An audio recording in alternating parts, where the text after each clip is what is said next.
G'day viewers. Now it's been a while since I've been on. The GT sort of stalled after I finished the interior. I had to save up and collect all the parts for the engine. I spent a fair bit of time working on the old motorhome in the meantime. Yeah, so the engine's proceeding. It took me a while to collect all the bits. I gave myself some parameters. I wasn't going to do it as a standard engine rebuild. The limitations I gave myself is it had to still use the original block, the original heads, manifold. Externally appear pretty much standard, but I could do what I want, but the inside was the plan. So yeah, collecting all the bits and pieces I wanted to do the rebuild. Took a while. Once they were here, I tore it down. The blocks currently away being machined, as are the heads away being tidied up.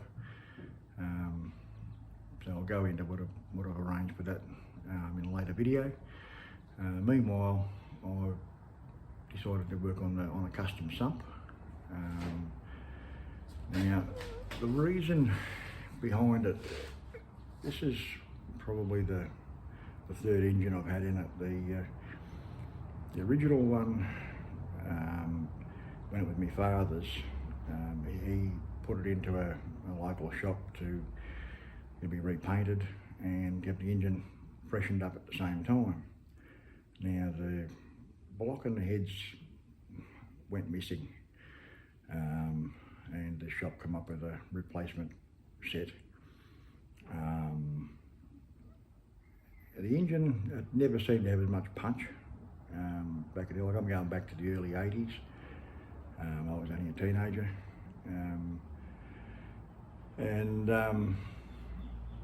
Yeah, it never seemed to have as much punch as the original.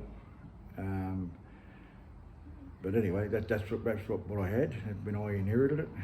I got it in about 91 or 92, I think. It became mine. And I drove it on that engine for quite a while. And I was working driving trucks, and the depot from here was about an hour from home. Part of that was highway, and part of it was about a 30k section of local roads from where I live.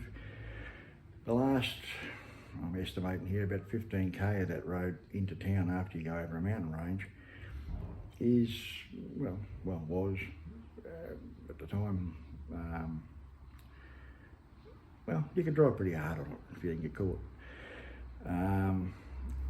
It was about 15k and a relatively good bitumen, wide, straights, rolling hills. So me being me, early hours of the morning coming home, I would go, pretty hard as it goes through there. And anyway, coming home at 1 o'clock one morning out there, literally you could run wide open for around about 15 k's, and it got about 3 k's from town, I suppose. High speed, high RPM, coming into a left-hand sweeper, and from memory, the car just seemed to feel a sort of small surge, and then all hell broke loose. I didn't know what to let go. It felt like the wheels were going to fall off. It shook like shit. And at that speed, going into a corner, it was pretty bloody hairy stuff. And anyway, round the corner, and I clicked straight away with an engine problem. As soon as I threw the clutch, the vibration died off.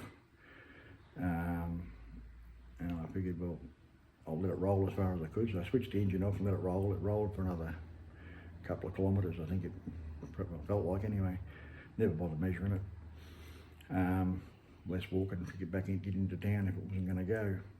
So anyway, came to a stop, pitch black dark, didn't have a torch, and anyway, so I thought, oh, I'll just see if there's any water in it, and out there, bonnet up, no, nothing, couldn't feel anything in the radiator, so scooping some shit out of the table drain, put a bit of water in there, and fired it up, and it sort of run, chug, chug, chug, chug, chug, and then clunk, stopped, nothing. Right, okay, well, that's the end of that one. I was driving trucks for a living back in those days, so I had it the next day towed in at a local garage. I said to tear it down, and I have never seen an engine self-destruct like that. There was not much left. Literally split the block clean down the middle, bashed the hell out of the sump. The only parts that I salvaged out of it was the crankshaft. Amazingly, the journals were okay. Counterweights were fairly battered. Broke every conrod, every piston, snapped the oil pump off, broke the camshaft, tore the cylinder walls out of it. One of the cylinder heads got a whack, I'm guessing from a valve, a broken off valve. Now I don't know what would go first, whether it was a rod or a valve, but whatever it was at that speed and that RPM, it was a pretty major Chernobyl. Anyway, in pulling down anyway, later on it worked out that the reason it didn't have as much punch as the original engine, the 4V heads that original mechanic had replaced on it were open chamber heads, so that would have put a bit of a hole in the compression. Anyway, yeah, that motor was pretty much totaled, so, and I was broke as usual. So I basically put a cheap engine together, similar to an original GT engine, I would suppose, horsepower-wise, I would estimate. And I drove that around for a couple of years like that, and I had a camshaft failure. I just chewed the lobe off one, developed a misfire one day. I was at a mate's place, so we spent the afternoon, pulled the cam out, and he had a second-hand old Crane Fireball. I put that in. I don't remember the specs on it, but it went fairly well. Nothing earth-shattering, but again, equivalent to the original GT sort of thing. And I drove it hard for years, and this fast forward to early 2000,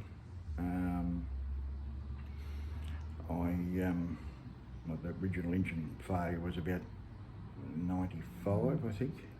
So I built the second other engine for it, and it survived with a camshaft replacement up until around, like I say, it was Christmas 2000 or thereabouts. A fairly hot summer from memory, and we'd been out of the local swimming hole, me and some mates, and there was a few non-locals had turned up, and one of them happened to be in a Monaro. So you got a Falcon there, you got a Holden there. Had to be a race home, didn't it? Now, as it turned out, the run home was down that same 15 kilometres of road. Anyway, so I successfully kept ahead of the Monaro. That part wasn't a problem, which was a fairly tall order. And late in the day, it was a hot day, like in the low 40s. Late in the day with a carload of mates, and anyway, so just coming into town, and I sort of looked down, and the temperature's gone up, and the oil pressure's gone down, and I said, oh shit, this is not good. I eased off and snuck into town, pulled up at mate's place, and let it cool down, and when we fired it up, we had a bottom end knock, and as usual, like I said, I was broke, so it got parked. I only had a month of rego left on it. Rego ran out in May 2000. So it got parked at my old man's place, and then at my next house, and then sitting in the shed there for quite a few years before I started this full rebuild. Okay, so that's a bit of history on that. Now,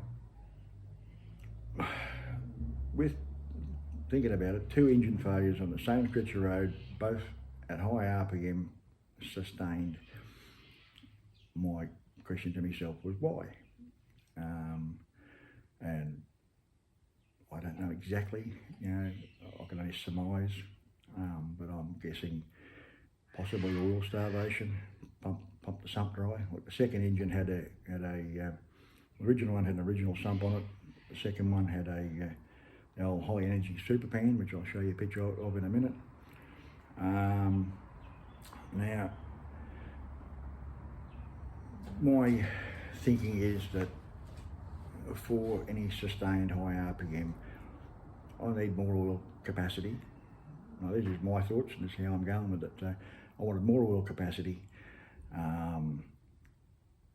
probably a minimum of 8 litres, and to go with this, I would get more area of the sump, so possibly a bit of oil cooling, and with a bit of reflection, I wanted. I was trying to do everything I could to improve the oiling. So, as far as the sump part, the engine side of the oiling is a whole another part. But anyway, so if I could route the oil through the sump in such a way that it was in the sump for the maximum amount of time to let any aeration out of the oil. Now, I'm still currently working on the sump. I'll show you a picture of that in a second. But it's just my design with as many. It will finish up with the appropriate amount of baffles and gates and what have you as I can work out to put in it, along with a custom pickup I've created. I didn't really want to go any deeper on the sump. I think I still did finish up about 10 mil deeper, 3/8 of an inch deeper than factory. But I went out forward 30 mil, I went sideways as far as I could, both sides. Restrictions were the engine mounts, and I didn't want to get in the way of taking out the front camber bolt adjusters if I had to replace them. So that would be limitations on space there, and of course the sway bar at the front. So with that, I'll show you where I'm at so far, and we'll go from there. Okay, so here's as it's got up to so far. Right, now I'll take some more video as the rest of it goes in. Right, that's where the pickup will finish. It'll have a diamond around that, and probably a diamond around that. Walls and gates in the side. Now, I measured this the other day. 8 litres comes to somewhere around about there. So I'm in the ballpark for the volume I wanted to have. Now the custom pickup I made is this. Now the standard pickup pipe, after you chop the old end off, went on there. Now the trouble was, because I bent it around this way, I wanted it more central in the bottom of the sump rather than right at the back of the sump. This would hit the pump when you tried to unscrew it. So I had to create this little jigger here, so I can screw this piece in, and we've got a bolt-on flange to join this on. Now this is 1/2 inch water pipe, so it's heavy wall pipe. I'll have to brace this as well, just I don't want any issues with it cracking. So I've turned that up in the lathe. That nut there is just for tightening it up, and there was a socket in here for that to go in there, and I've TIG welded that in there. Now the pickup appears fairly small, however the area of those holes is more than twice the area inside the original pickup pipe. I was sitting there doing some mathematics. So, assuming none of them get blocked up, that should be enough. Now, when I go over to the old This is the old high energy super pan here. Now, from memory, when you buy them, they call it, they say they're either 6 litres or whatever, and put 6 litres in it and remark your dipstick. Now, my thinking with that is, well, that's all well and good, but your original sump from Ford is here. Now, the height of the oil on the original dipstick is 70mm up from the bottom, round about. And I assume the reason I didn't make it any higher is because it will pick the oil up in windage. And I suspect the same issue here, even though it's got the windage tray with that original big pickup. If once you start lifting that oil level over there, you're going to start picking it up in windage, is my thinking. So based on the original depth of oil, I measured this the other day, and I was surprised to find it only took 3 litres of oil, water, just for testing the volume. Now, why? Okay. Yeah, looks like you've got these wings on here, and you think, well, there's got to be extra capacity in that, and a flat bottom as opposed to the original dome bottom.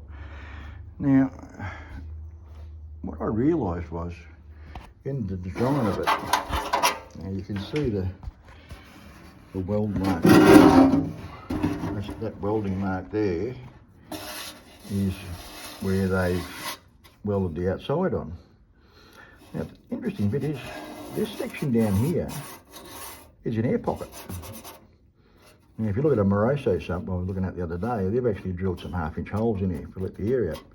So when you fill it up when it's sitting flat, it fills up to here, and this part doesn't fill in the wings because it's got no way for the air to bleed out. Now, it may eventually slosh around and the air bubbles come out, but you're going to have the reverse thing when the oil level goes down.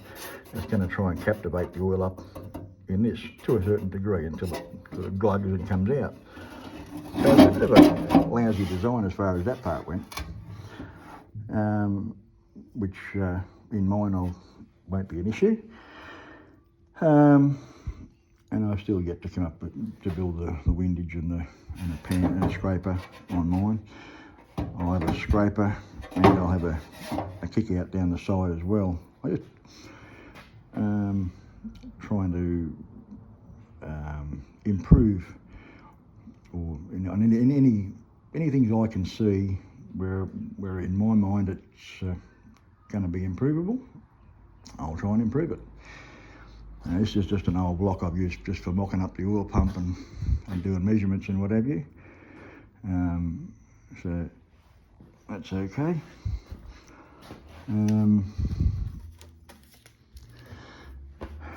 Anyway, I'll give you some more shortly.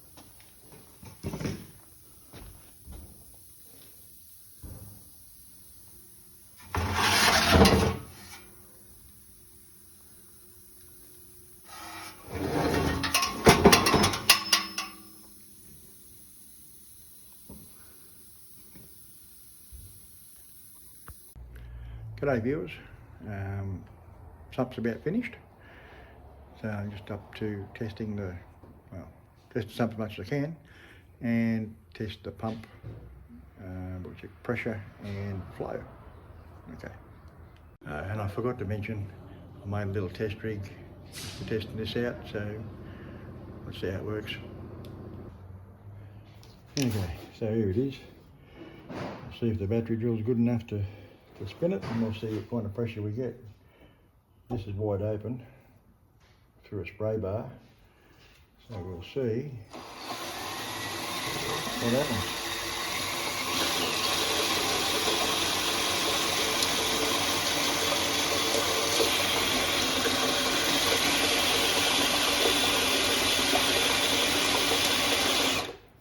works.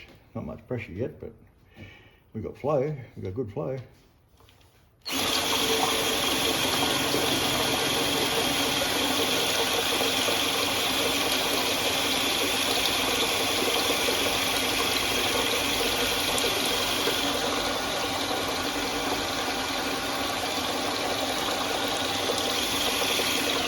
Alright, let's see what happens when we start to close the valve and lift the pressure up.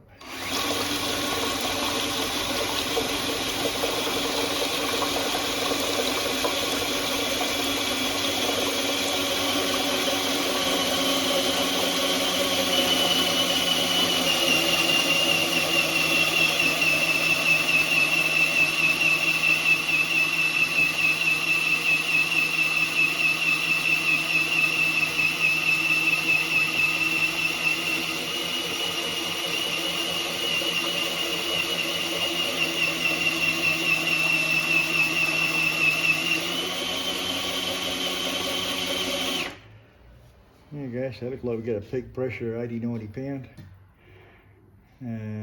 This drill hasn't got quite enough punch to spin it fast enough. So we might upgrade to a bigger one and see what we can get. Okay.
Okay, so we seem to be relieving around 90 pound.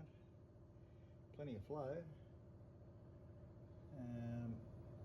Now the reason for this huge pan and weird shape was just to try and give any irrigation plenty of time to rise out of it, which at this point seems to be working quite well. So I've got a bigger drill. I don't know if it'll do it, but we'll give it a shot. Okay, final try. We've tried a couple of drills so far. We'll try the Milwaukee.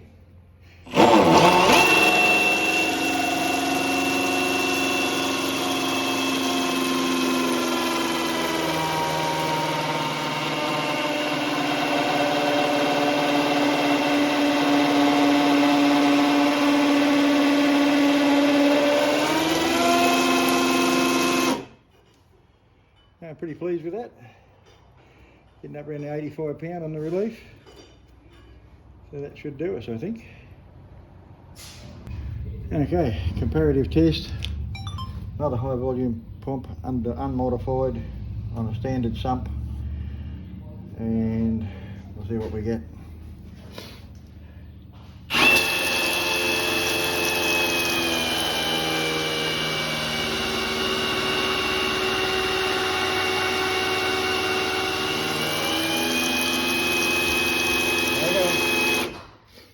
So deadhead on a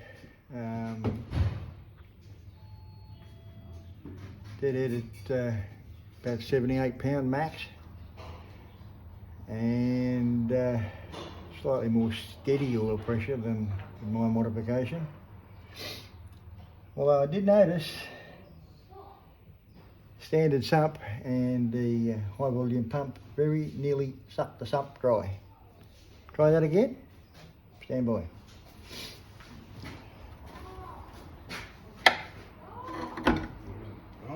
Yep.